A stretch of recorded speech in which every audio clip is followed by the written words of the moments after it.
Setiap transformasi pembelajaran bermula dengan satu idea.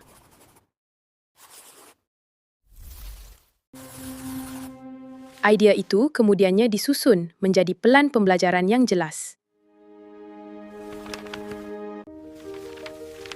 Daripada pelan itu, lahirlah satu ekosistem Adaptive Digital Module. Di tengah ekosistem ini, setiap komponen saling berhubung untuk menghidupkan pengalaman pembelajaran yang lebih bermakna.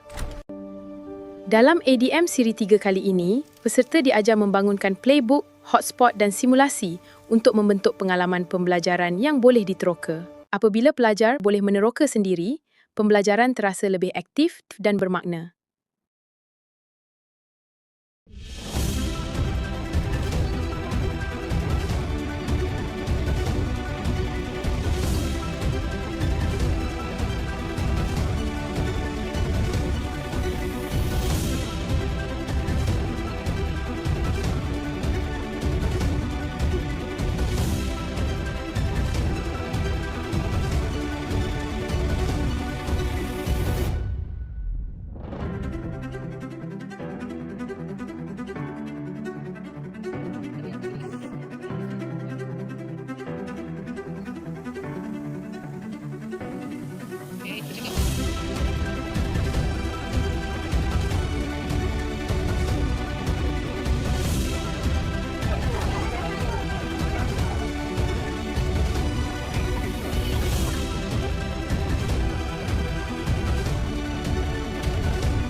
ADM Siri.